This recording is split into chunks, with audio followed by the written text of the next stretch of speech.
네, 반갑습니다. 부처님 상담법 개론을 강의를 맡은 교육원장 정인입니다.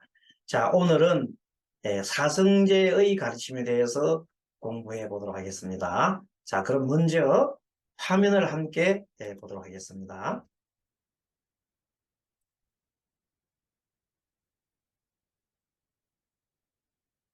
자, 먼저 오늘은 제2강 사성제의 가르침입니다. 자, 사성제의 가르침이 부처님 가르침의 핵심이라고 그랬죠. 그리고 부처님의 상담에 관련된 것도 바로 사성제의 원리로서 해왔던 겁니다. 모든 부처님의 가르침은 사성제의 원리에서 다 들어가 있습니다. 자, 그래서 사성제 가르침은 네 가지 거룩한 가르침이죠. 고성제, 고의 성스러운 진리에 관한 가르침이죠. 자, 첫 번째 진리의 가르침, 고성제는 뭐냐? 인간은 누구나 괴로움을 겪고 있다는 사실을 고성제라고 합니다. 즉, 생로병사가 고통이다, 고다, 태어나고, 늙고, 병들고 죽는 것이 고며, 또한, 나고, 병들고 죽는 것 또한, 병이죠. 생로병사가 병이고, 또 한편으로는, 사랑하는 사람을 이별하는 고통, 애별리고, 미운 사람을 만나야 하는 고통, 원정회고, 그리고 구하는 바를 구하지 못하는 고통, 구부듣고, 그리고 마지막으로 이 살아있는 자체, 몸뚱이 살아있는 자체가 바로 엄성고다, 고통이다. 이렇게 얘기하는 겁니다. 자, 다음 넘어가면 세 번째.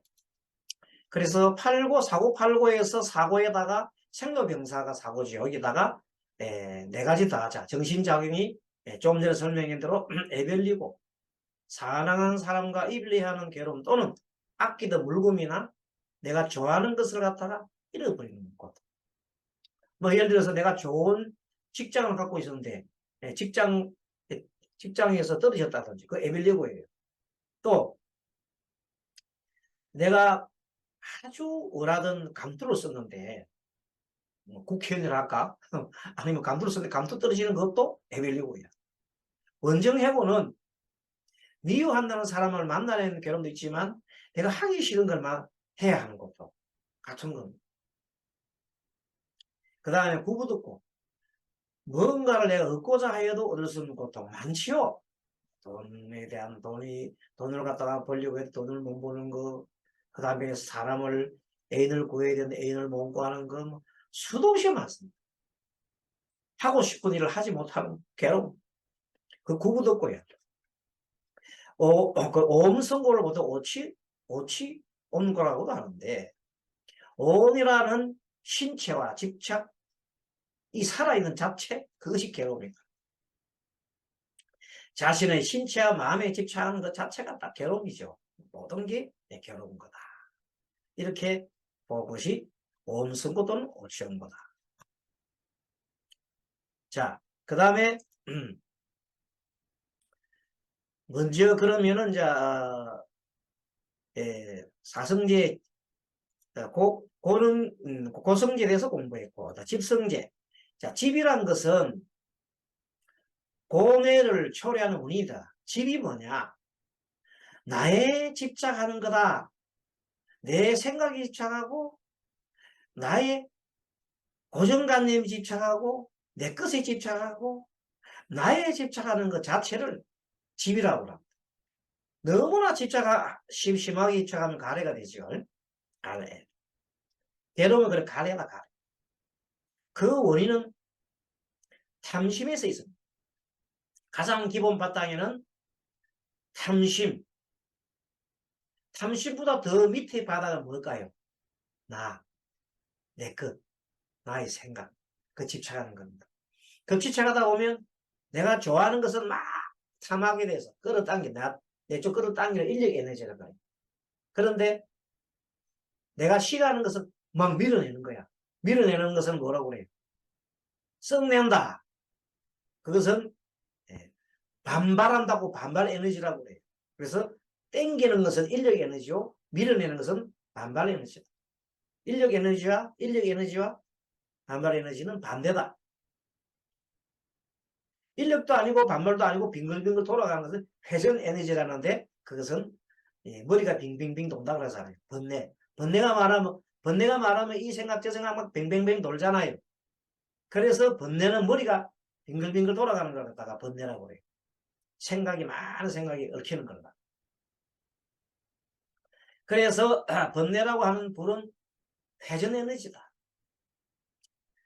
탐욕의 불, 썩내며 불, 탐욕의 불은 끌어당기는 인력 에너지. 썩내며의 불은 밀어내는 거다. 그러면 번뇌란 빙글빙글빙글 막 돌아가는 거죠. 갈망하는 자, 덮치는 불같은 심한 욕구가 있다. 이 가래를 불에다 비유해서 바로 뭐 불과 같다 그러잖아요. 부처님은 이 세상은 이 번뇌의 불길에 덮여 있다. 이 세상은 삼독의 불바다에 덮여 있다고 얘기를 했죠. 그래서 법화경에서도 이 세상이 불타잖아요. 집이 불타잖아요. 막 불타고 있는데 애들이 장난감 놀이하면서 좋다고 막 거기서 막 빠지고 있잖아요. 지금 불타가 죽기 일보 직전에도 막 좋다고 놀고 있잖아요.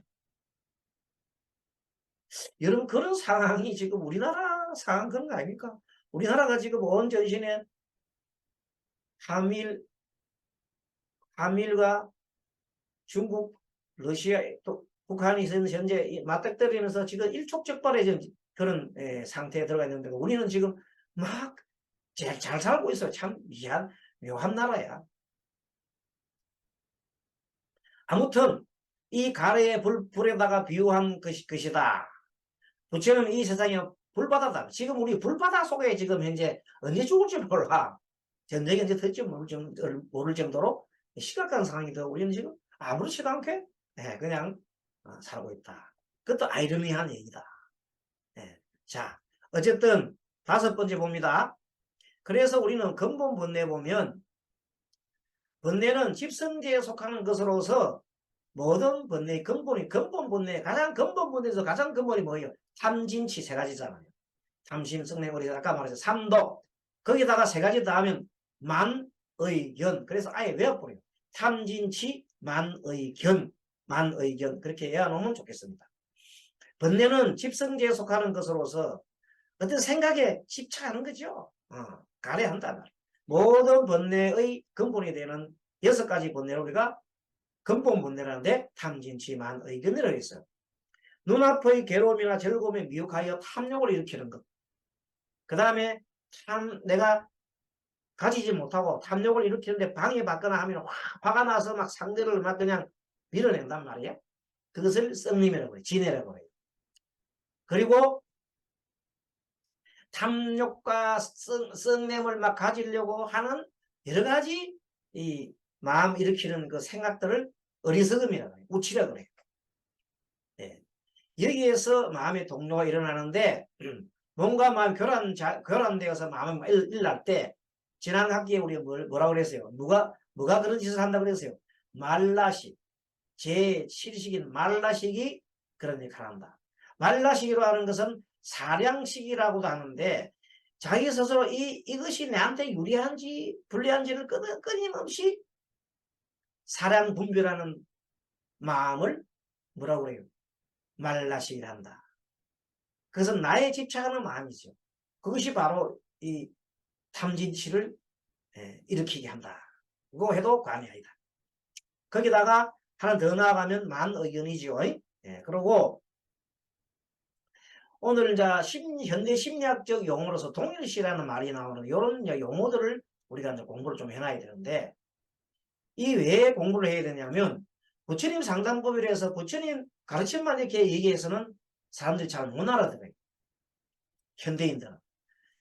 그래서 동일시란 말로서 바꿔서 얘기를 하는데 이게 무슨 말인가 하면 내 생각이나 내 것이나 나의 집착하고 가려하는 그런 것을 내가 막 행동을 하고 있어요. 이렇게 어리석은 행동을 하고 있어요. 그 행동하고 있는 자기가 몰라. 그 행동 자체를 자기가 나라고 생각하는 거예요. 내가 막 쫓긴다. 내가 지금 뭐 한다. 내가 지금 싸운다. 내가 지금 화냈다. 내가 지금 죽기 살기로 남과 물고 뜯고 있다. 내가 그렇다고 생각하는 그것을 동일시라고 해요. 이 동일시가 사람의 마음병을 일으키는 이제 큰 원인이 됩니다. 동일시. 이 원리를 이제 우리가 공부를 할 겁니다. 동일시가 뭐라고요? 나에게 집착하는 마음이다. 한마디로 말하면 아상이야, 아상. 뭐라고요? 아상. 동일시라고 하는 것은 우리가 말하는, 불교에서 말하는 아상과 같다. 아상. 근데 이 아상을 우리는 잘 아는데 일반 젊은 사람한테 아상이 어쩌고 저쩌고 하면 뭔 소리인지 못 알아들어요. 그러면 동일시라 말을 하면 아 그래요? 동일시라 말은 자기들이 현대 심리학에서 들어보는 소리이기 때문에 잘 안다는 거예요. 그래서 이제 불교의 가르침을 이제 우리 스님들도 보살님들도 현대어로 막 바꿨어요. 현대 심리어로 바꿔서 이렇게 할 수 있는 걸 배워야 돼요. 물론 동일시와 아상이 똑같은 건 아니에요. 그러나 거의 유사합니다. 자 그러면은 탐진치 한번 살펴보겠습니다. 탐심은 어떤 거냐? 탐내고 애착하는 마음으로 자기 뜻에 맞는 사물이나 사람에 대해서 탐내고 애착하는 마음을 말한다. 근데 보통 사람은 여기 탐해를 굉장히 좋아해요. 근데 이 탐해를 못하게 막으면은 바로 정반대로 뭐가 적이 되죠. 썩내는 마음. 자기 뜻에 맞지 않는 사물이나 일에 대해 분을 내고 미워하며 썩을 내어 몸과 마음이 편치 않은 상태를 나. 사실 우리가 지금 여러분들 최근에 뭐 동해바다 얘기가 뭐 일본산 일본해라고 막 그러는데 일본이든 동해든 간에 어쨌든 그건 하나의 일본과 우리 사이에 있는 바다예요, 바다. 근데 굳이 일본 사람들이 일본해라고 하는 그 저희는 뭘까요? 그거는 말하자면 자기 욕심으로 여기 있는 사이 바다는 바다에 이것은 나의 주권이다. 내 마음대로 하겠다는 뜻이요. 한국 사람들 동해로 있을 때는 또 그런 의미가 있었다. 하지만 이제는 미국이라는 나라가 일본 편을 들어줬잖아요. 그러면 그때부터 한국은 상당히 어려움이 많아요. 이제는 주장할 게 많이 적어져요. 해양식물, 해양대에 대한 자원도 그렇고 이런 것들이 많이 힘들어져요. 그래서 우리가 슬기롭게 이제 대응을 하는 그걸 좀 해내야 됩니다. 자, 이런 것도 탐내는 거에 대해서 우리가 너무 그렇다 해서 무조건 썩내고 상대를 뭐 그 일본어라게 한다 해서 뭐 그냥 좋기 사기로 전쟁을 해야 된다 이렇게 해서는 안 되겠죠. 슬기롭게 해나가야 돼요. 썩내는 마음, 자기 뜻에 맞지 않는 사물이나 일에 대해 분을 내고 지금 그래서 분한 마음을 내는 사람이 엄청 많잖아요. 우리 바다 뺏겼다고. 썩을 내어 몸과 마음이 편치 않은 상태를 말한다. 마음이 편치 않잖아 지금. 그 일본 사람은 좋다고 지금 막 이제 탐심을 내고 있어요. 좋다고 지금 아주 춤추고 있어요. 한국 사람들은 지금 진해가 돼 있는 상태가 뭐 하나 두고 바다 하나 두고 큰 문제는 큰 문제라. 우치. 그래서 어찌 보면 다 어리석다. 중생들은 막 어리석다. 어리석은 마음, 사물과 현상에 현혹되어 진리를 분별하지 못하는 어리석음을 말한다. 어찌 보면은 중생들 어리석으니까 서로 블록을 만들어가지고 무슨 뭐 집단 안보 체제다 뭐다 뭐 이런 거 만들잖아요. 근데 또 안 만들어 놓고 있으면은 멀쩡하 있다가 혼자 있으면 또 당하기도 쉽고. 그래서 어쩔 수 없이 집단 안보 체제 속에 들어갈 수밖에 없는 상황인데 거기에 따라서 여러 가지 주변 국가들과 마찰이 생길 수 있으니까 그것 또한 어리석음입니다. 어리석음입니다. 어떻게 하면 어리석지 않느냐?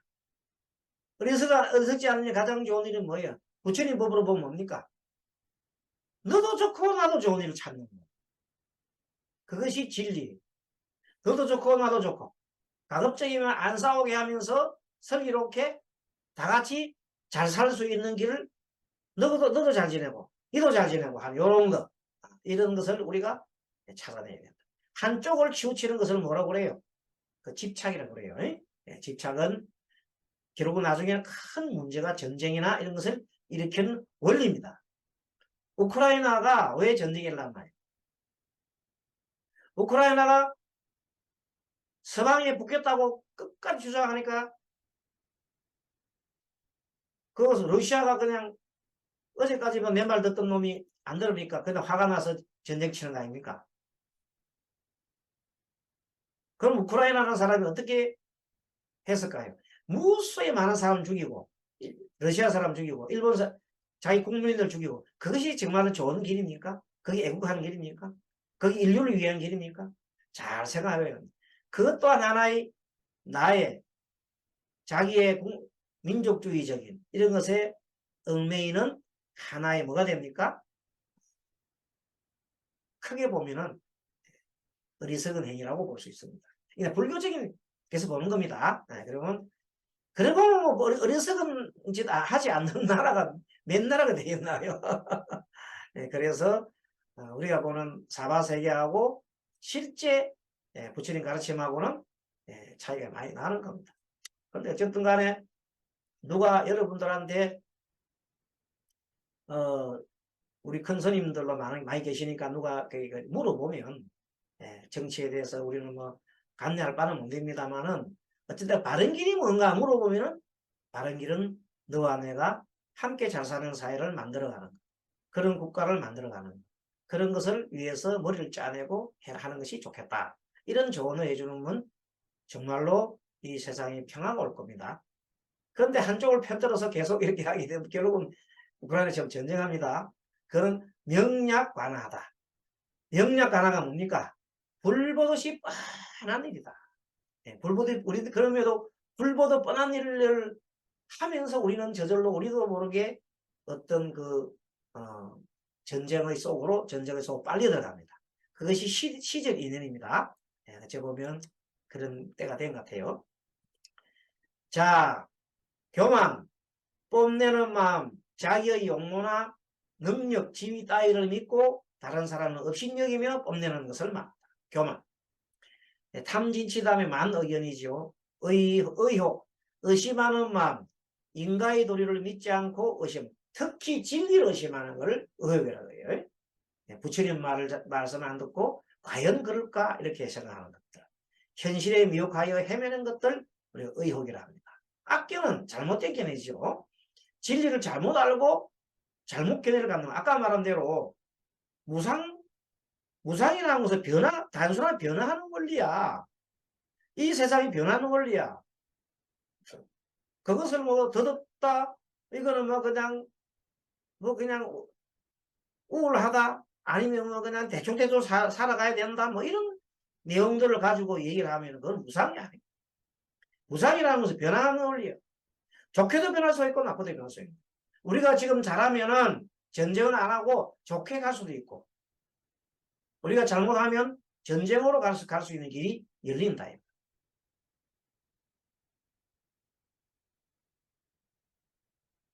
자꾸만 불장난 많이 하면 자다가 어린 아들이 불장난 많이 하면 자다가 오줌 산다 그랬잖아.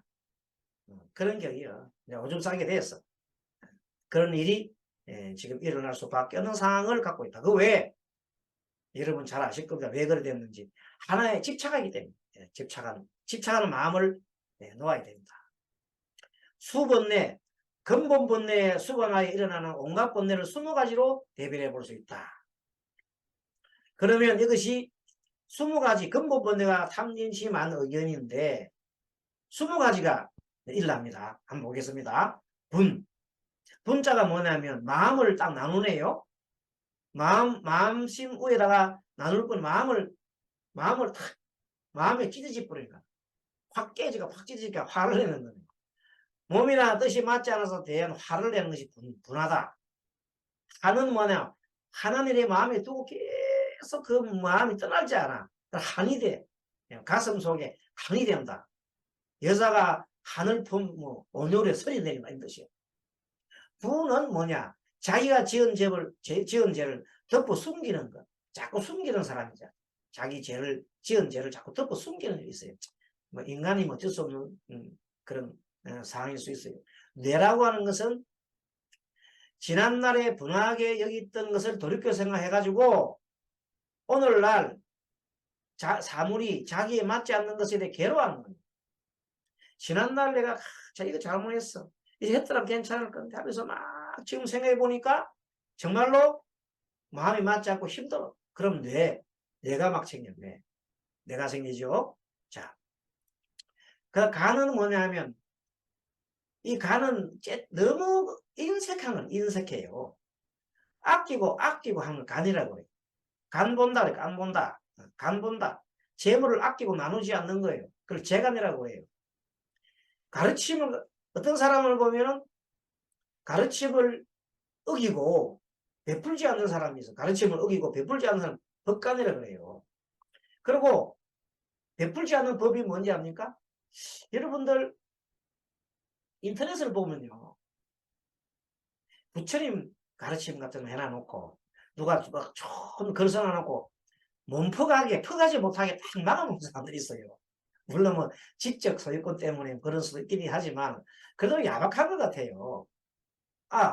성경 같은 것들은 다 포괄을 해놨어요. 특히 기독교인들은요, 막 몸퍼줘서 난리라요. 그런데 우리 불교 카페를 가끔 들어가 보면 전부 다 막아놨어요. 전부 다 몸퍼가 막아놓은 사람이 한두 명이 아니에요. 그것도 내놓으라는 그런 스님들이 막 막아놨어. 그래서 그런 걸 보면 이제 우리는 막폭하게 좀 하면 좋겠어. 예, 막폭하게 하는 큰 스님도 많아요. 그렇게 우리는 막폭하게 막 나눠서 그냥 이 사회에 퍼지면 좋잖아요. 그걸 뭐 내 거라고 숨길 거 있어요. 그것이 바로 내 생각, 자기 것 있나요? 다 이 세상에서 다 배워서 나온 거지. 자, 그래서 이 법관을 좀 해체하면 좋겠다. 질은 다른 사람이 잘 되는 것을 좋아하지 않는 것.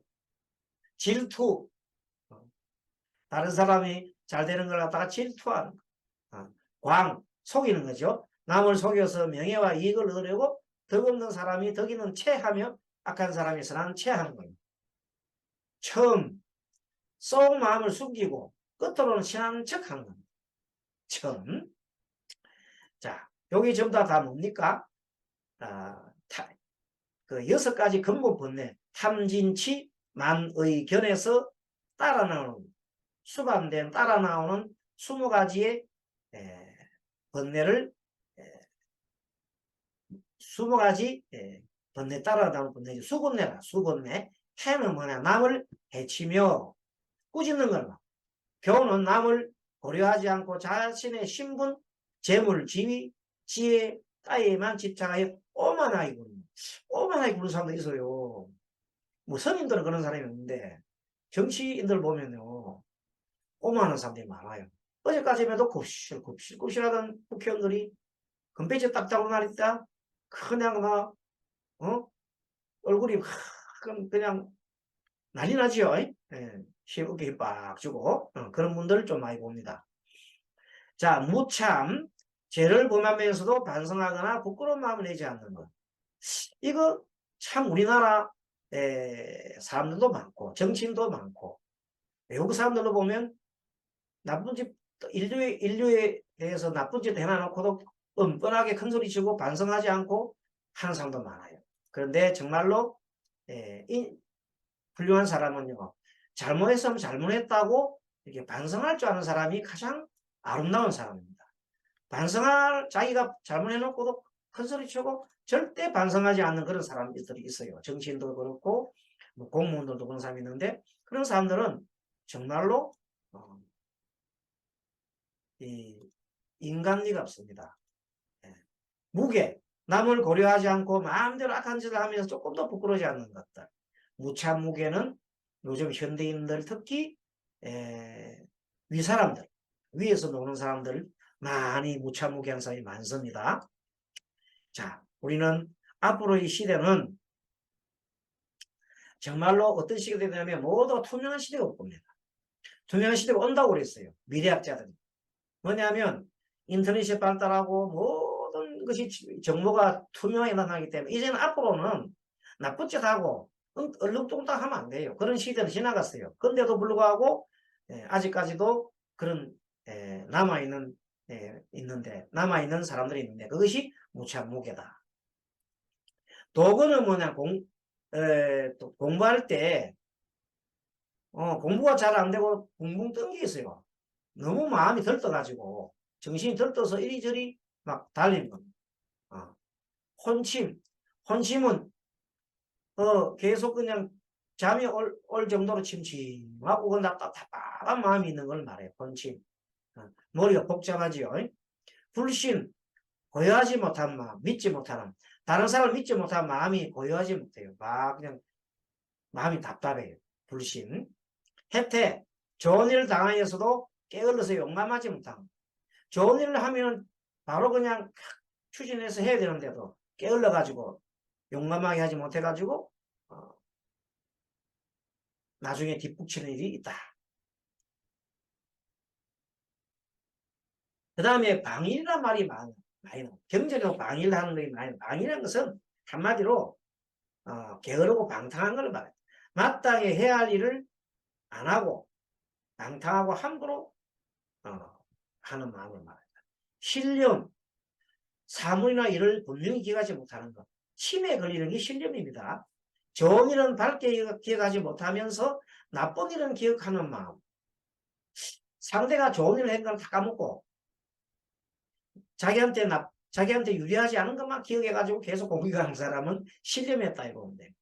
좋은 것도 기억 좀 해줘야죠.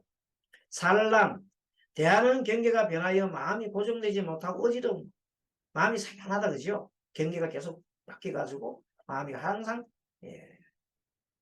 두근두근 번잡한 그런 마음을 말합니다. 부정지, 바라보는 바 경계에 대하여 잘못 알고 잘못된 견해를 가지고 있다. 부정지. 그러니까 바르게 보지 못하고 어떤 경계에 대해서 제대로 잘 알지도 못하면서 이렇게 잘못된 견해를 일으키는 것을 부정지한다. 그래서 우리는 이렇게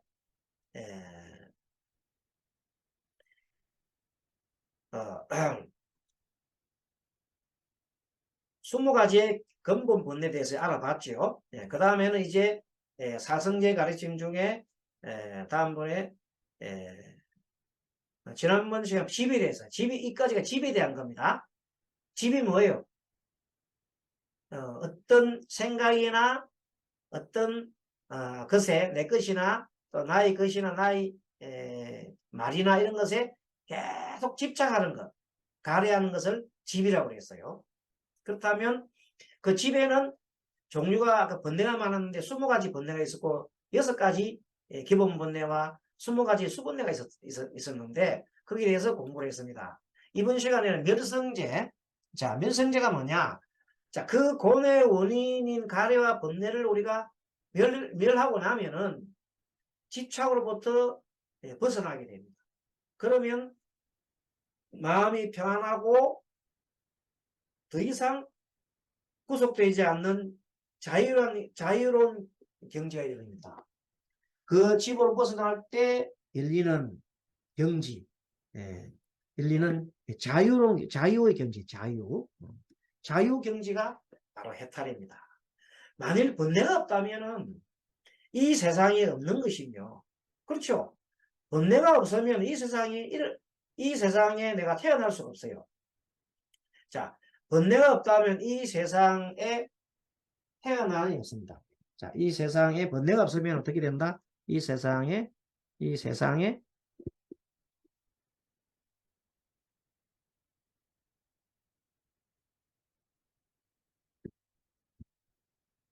태어나는 일이 일 일이 일이 없을 것이며 없는 것이며 없을 것이며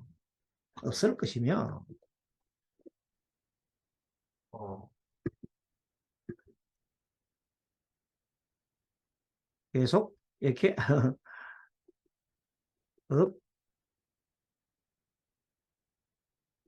되었습니다. 없을 것이며 또 육도윤회도 당연히 없겠죠. 육도연애도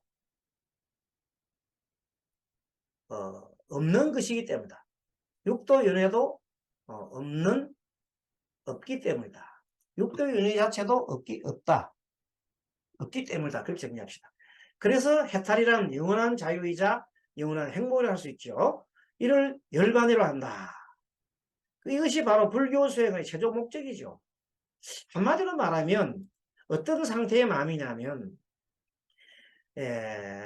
6가지 기본 번뇌와 20가지 수번뇌가 일어나지 않으면서 그 어디도 집착하지 않는 마음이 무해한 걸림이 없는 마음이에요. 자유로운 마음이죠. 그런 마음을 우리가 뭐라 일체 걸림이 없고 자유로운 마음을 우리가 뭐라 해탈이다. 해탈 열반이다. 이렇게 얘기를 합니다. 자, 그 다음에 그러나 대성불교에 가는 게 그 어디도 걸림이 없고 그 있으면 좋기는 한데 자기는 좋지. 본인은 수행자 본인은 걸림이 없고 뭐 그냥 그 좋지만 수많은 이 가족과 사회 대중들이 고통받고 실험하고 있는 사람이 있다 합시다. 그러면 그 사람 혼자만의 그 자유롭고 자기 가족들은 지금 힘들고 우울하고 병들고 그런 마음이 있는데 내 혼자만이 그냥 깨달아가지고 뭐 편안한 마음 갖고 있다 합시다. 과연 그렇게 해서 가족들 그렇게 있는 걸 보면서 내 마음이 정말 자유로울 수 있을까요? 걸림이 없을 수 있을까요? 말하면 그런 걸 보고도 걸림이 있다면 아마 그 사람은 자비로운 분이 아닐 겁니다. 그래서 나만의 깨달음에 만족하는 사람을 우리가 아라한이라고. 아라한들은 자비로운 마음이 당연히 부족할 수밖에 없어요. 아라한. 무해하고 자유롭고 정말로 그건 자기 마음 편해. 하지만 일반 대중들은 너무나 힘들 수 있잖아요. 옛날 부파불교에서 많은 농사들이 자기들은 마음이 좋고 아주 멋지고 그냥 평화로운 경지에 있는지는 모르지만 대중들은 힘들고 힘들어요. 그래서 대중들이 스님한테 찾아가도 상담을 안 해줘. 요새 우리로 치면 상담을 안 해줘.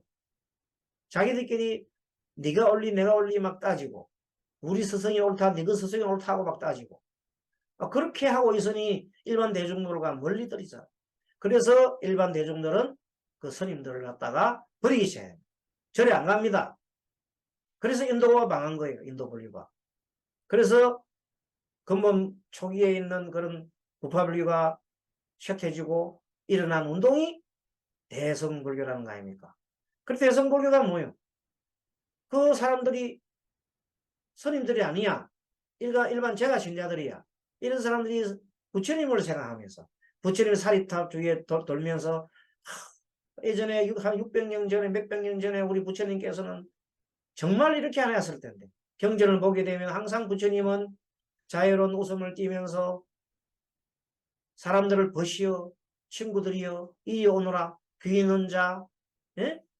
눈 있는 자 귀 있는 자 와서 듣고 보고 들어라 이런 얘기를 하면서 막 상담도 해주고 법도 설해주는 그 부처님이 너무나 그리워. 그 부처님 마음은 어땠을까? 그 부처님 마음은 정말로 지금 현재 있는 아람들과 같은 저런 자기 혼자만 즐기고 하는 사람들이 있을까? 이렇게 생각해 볼 때 아니었다. 부처님께서는 항상 자비로운 마음을 가지고 중생을 제도하셨다 하는 그런 생각에 도달하게 된다. 그래서 그런 사람들이 모여서 만들어진 게 대성불교고 거기서부터 이제 일반 스님들도 다시 가서 해가지고 대성불교가 꽃을 피우기 시작하잖아요. 그게 보살사상이에요. 보살사상이 뭐냐? 보디사트바.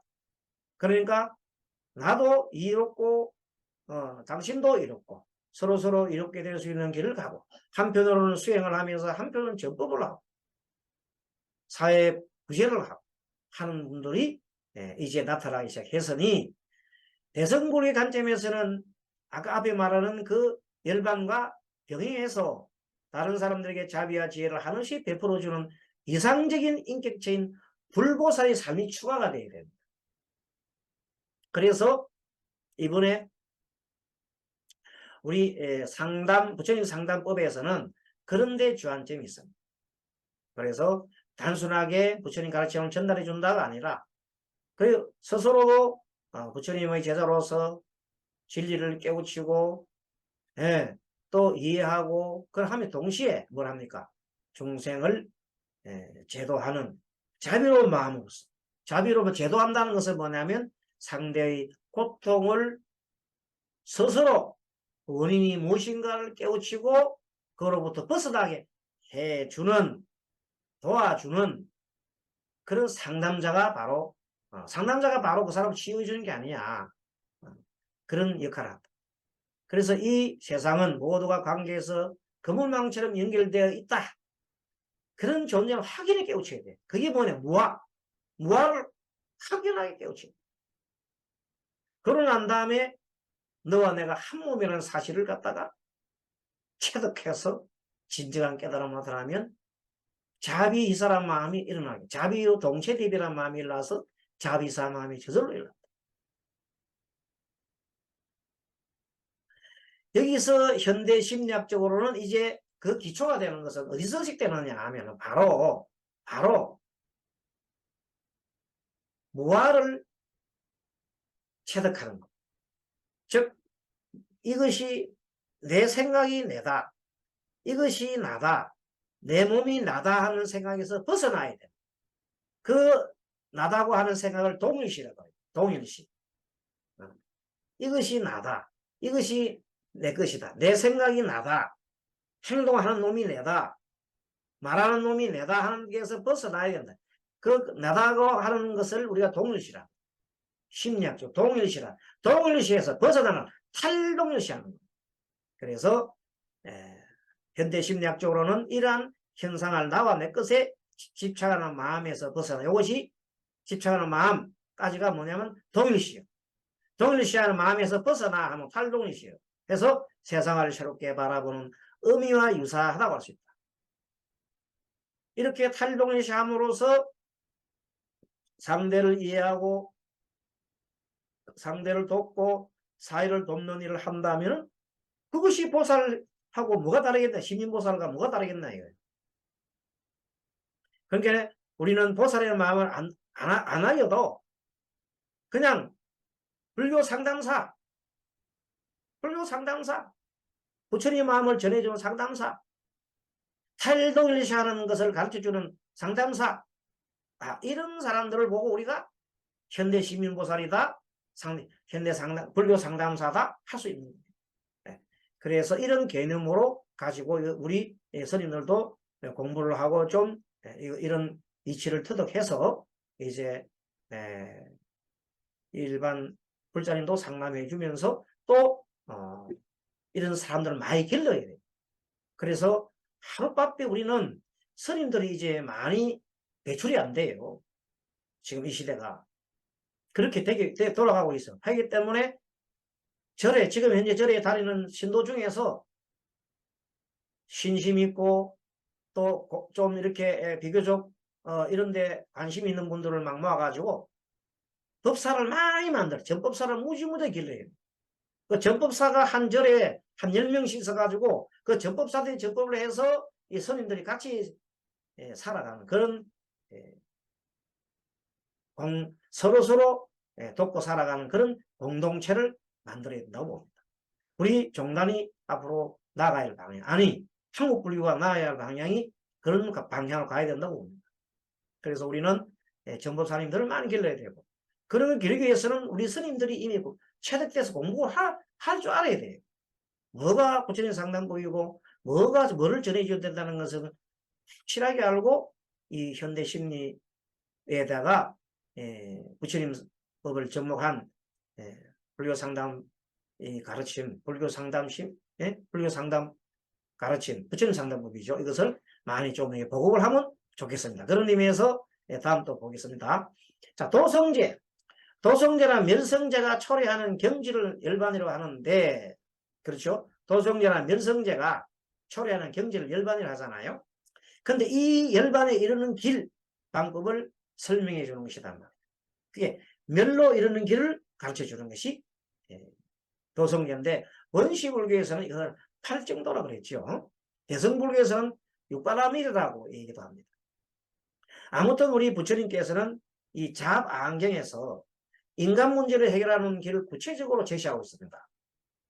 깨달음에 이르는 길, 이걸 도성제라 하는데 모두 37개 항으로 이루어져 있습니다. 이것을 37 도품, 조도품이라고 하기도 하고 37도품이라고 합니다. 참 중요한 가르침인데, 우리가 기본적으로 여기에 대해서 용어 정도는 알고 있어야 되지 않느냐 해서 소개를 하도록 하겠습니다.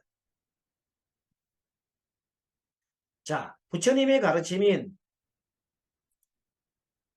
가르침에 보면은, 자, 봅니다. 부처님의 가르침에 보면은 37조도품을 봅니다. 제일 사념처예요, 사념처. 네 가지 마음 두는 곳. 몸에 마음을 두고, 느낌에 마음을 두고, 마음에 마음을 두고, 법에 마음을 둔다 해서 사념처라고 해요. 신수, 신법이라고 해요. 사정단, 사여의조, 오근, 오력, 칠각군, 팔정도가 있는데, 이 모든 것들이 우리 인간을, 우리의 중생들에게 악한 섭을 멀리하고 착한 선업을 쌓게 하여서 결국에는 우리가 모두 선업만 우리가 가득하게 하게끔 만들어주는 것이 바로 이 37 도품입니다. 사념처, 사정단, 사여의족, 오근, 오력, 육칠각분, 팔정도, 요거 합치면 모두가 4, 4, 4, 5, 5, 7, 8 더하면 37이 되죠. 그래서 37각분, 37 도품 그렇게 합니다. 서가모니가 제자들을 교화할 때 초기에는 실전수도법으로는 이 37 도법을 다 이렇게 하진 않았어요. 맨 처음에 부처님께서 한 거는 기본적으로 8정도가 가장 핵심입니다. 근데 8정도가 핵심인데 이제 후대에 와서 이런 좀 기본적인, 당시에도 8정도도 있었지만 4년처는 있은 걸로 보입니다. 4년처. 부처님께서 4년처, 이것은 부처님의 원래 근본 가르침이 있고, 사실은 여기에 대한 사정처, 사정단, 사여의족, 오근, 오력, 칠각분, 8정도, 이거는 잡안경에 나와 있어요. 그래서 처음에는 8정도를 가르쳤다가 나중에는 사람 근기에 따라 사념처, 사정단, 사여의족, 오근, 오력, 칠각분 이렇게 점점 널리 간 게 아닌가 이렇게 보여지는데, 그것도 사람의 근기에 따라서 수도법이 달라진 거하고 관계가 있습니다.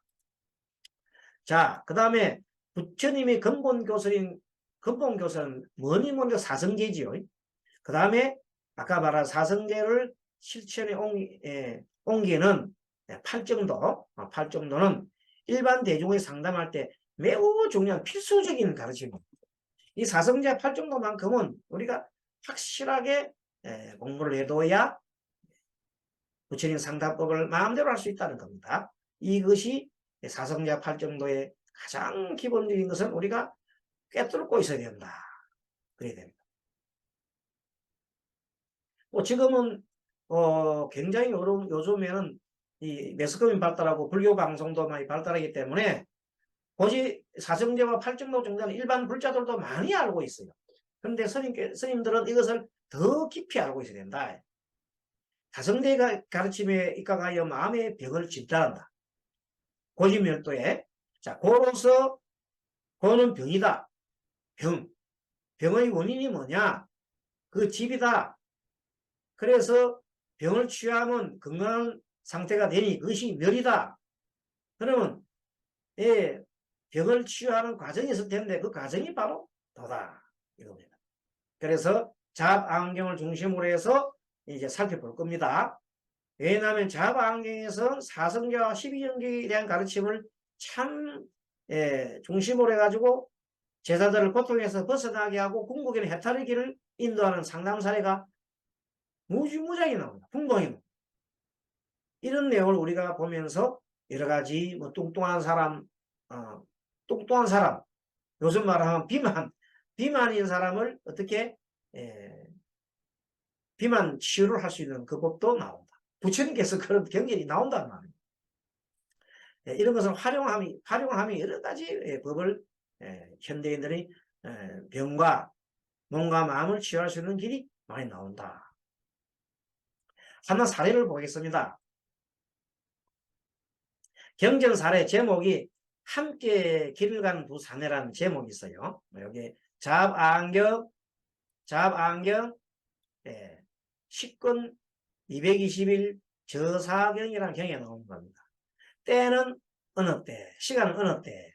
요거는 시간 이런 거는 뭐냐면 현대 심리, 현대 상담이나 이런 데서 나오기 때문에 시간은 어느 때, 장소는 어디냐, 사이국, 제타수 이거는 다 경전에 보면 나오잖아요. 그 다음에 이제 내담자는 사이국 외로운이 돕는 동사, 기수급 고독은 그게 나오잖아요. 내담자는 뭐냐면 상담을 하러 온 사람들이요. 상담하러 온 사람은 티사란 사람이에요. 서가모니 제자고 고모의 아들로 서가모니 부처님의 고모의 아들로 서가모니와는 사촌지간이다. 말이에요. 사촌지간이네요. 상담한 사람은 누구냐면 우리 서가모니 부처님이 상담자로 나옵니다. 이런 식으로 현대 상담 심리 상담에 맞게 이렇게 만들어. 자, 식당에서 서가모니가 상담 형태는 개별 상담이다. 집단 상담이 하고 개별 상담이었더라. 개별 상담. 상담 형태 개별 상담. 그 다음에 상담 과정은 어떻게 했느냐. 식당에서 이제 실질적으로 상담 과정이 어떻게 상담가 일어나는 걸 보는 겁니다. 봤더니 식당에서 여러 비구가 있는 가운데 티사라는 사람, 티사가 아까 서가모니 부처님과 사촌 지간이죠. 사촌지간이다. 사촌지간인데 티사가 얘기하기 나는 범행닦기를 절기하지 않고 범행이란 수행이죠. 수행하기를 좋아하지 않고 잠자기를 즐기고 법에 대해서 의혹이 있다. 자, 의혹이 있다. 아까 말한 의혹이죠. 그러면 탐진치 만의견 중에 의심에 대한 의견. 법에 대한 의혹이 있다. 이렇게 누구한테 얘기했어? 그 자기들 식당에 있는 에서 비구들한테 얘기를 했단 말이에요. 그럼 다른 비구가 그 얘기를 듣고 이를 갖다가 부처님한테 전해주자. 서가모니 부처님은 이 티사를 불러가지고 적지 상담을 하는 내용입니다. 자, 그렇죠. 티사가 불러가지고 상담을 합니다. 그럼 상담 내용이 이제 나옵니다. 상담 내용이 나오는데 서가모니 부처님께서 뭐라고 합니까? 서가모니 부처님이 이제 상담자가 돼가지고 내담자인 티사에게 티사요, 너는 참으로 식당에서 많은 비구에게 이렇게 외쳤는가? 나는 분별하지 못하고 범행닦기를 즐겨하지 않으며 잠자기를 즐기고 법에 대해서 의혹이 있다고 했는가 하고 물었습니다. 항상 부처님께서는 어떤 사실이 있으면 불러가지고 이렇게 다시 물어봅니다. 그랬더니 티사가 하는 얘기가 자기가 그대로 인정을 해요. 네, 그러합니다. 실록 그리하였나이다 하고 인정을 했습니다. 세존이시여. 그래서 서가모니 부처님은 이제 문답을 여러 가지 여기서는 구체적인 사항을 생각했습니다만은 서가모니 부처님 문답을 표현나간 뒤 비유를 들어서 얘기해요. 중요한 비유입니다. 비유. 서가모니 부처님의 비유를 듭니다. 서가모니 부처님이 상대를 설득하고 할 때에 참 잘 활용하는 것이 비유법입니다. 이제 비유를 말하니라. 큰 지혜로운 사람은 비유로서 지혜를 나니. 그러니까 비유를 잘하면 그 비유로서 그것을 탁 캐치하는 것을 지금 현재 이 시대에 현대 심리학에서는 그런 것을 보고 어떤 이제 일을 보고 거기에 대해서 일어나는 그런 기법이 있어요. 그 다음번에 그 기법을 이야기할 텐데, 자, 큰 지혜로운 사람은 비유로서 지혜를 나니 두 사내가 길을 가는데 한 사람 길을 잘 알고 한 사람 길을 잘 모르는 사람이 있다고 하자 이 말이에요. 자, 그때 요 얘기를 합니다. 그리고 이에 길을 모르는 사람이 길을 아는 사람에게 어느 처로 가는 길을 가르쳐 달라고 청하자. 길을 잘 아는 사람은 이 길을 따라가다가 앞에 두 길이 보이거든 왼쪽을 보이고 오른쪽으로 가라. 오른쪽으로 가라. 네, 오른쪽으로 가라고 이제 양 길이 나면 오른쪽 가라고 얘기하죠. 이렇게 얘기를 해주고 다시 두 길이 보이고 구덩이와 도랑이 나타나거든 왼쪽을 보이고 또 오른쪽으로 가거라. 오른쪽으로 계속 가라고 오른쪽 가라고 얘기해서요. 이렇게 그러면 그 성에 도달을 이렇게 될 것이다. 이렇게 알려주어 본문을 마침내 바른 길로 그 본문은 바른 길로 목적지에 이르게 된다. 그렇게 얘기하면서 이때 길을 모르는 사람은 본무요. 길을 아는 사람이 열애니라. 바로 길을 아는 사람이 열애다. 이렇게 얘기하니까 그 티사가 그 말을 듣고 기뻐하여 받아들입니다. 알겠습니다.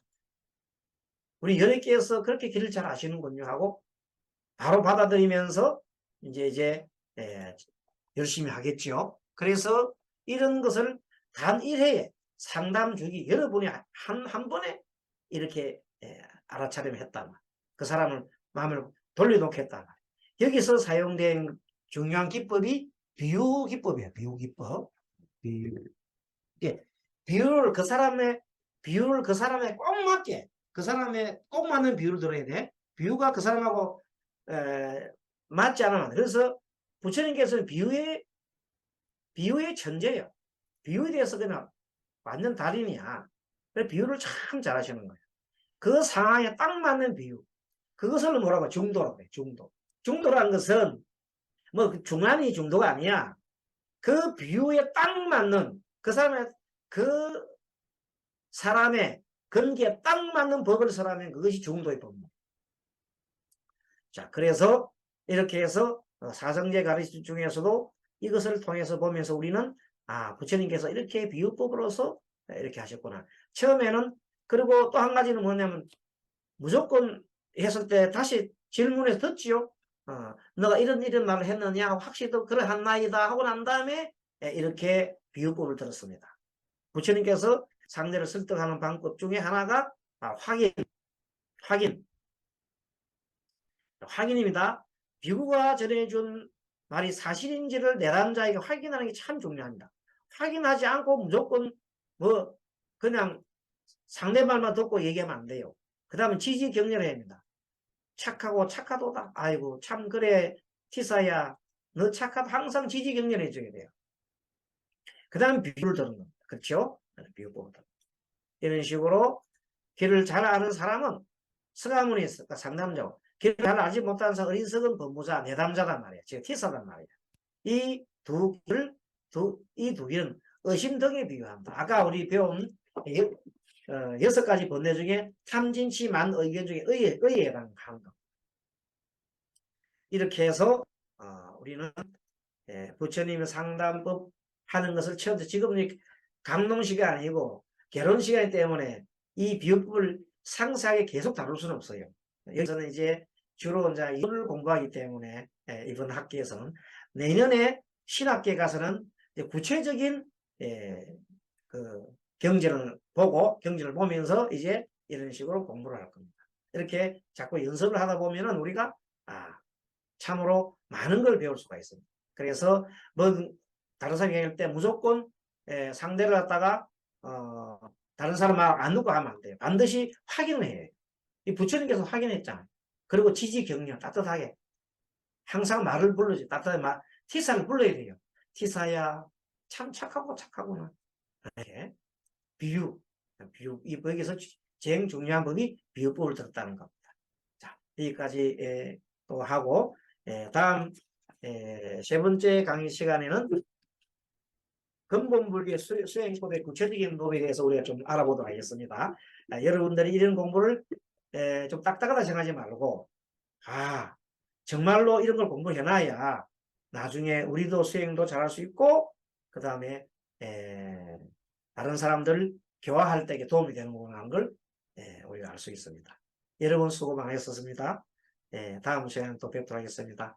또 우리 모두 동성구를 합시다. 마반야바라니.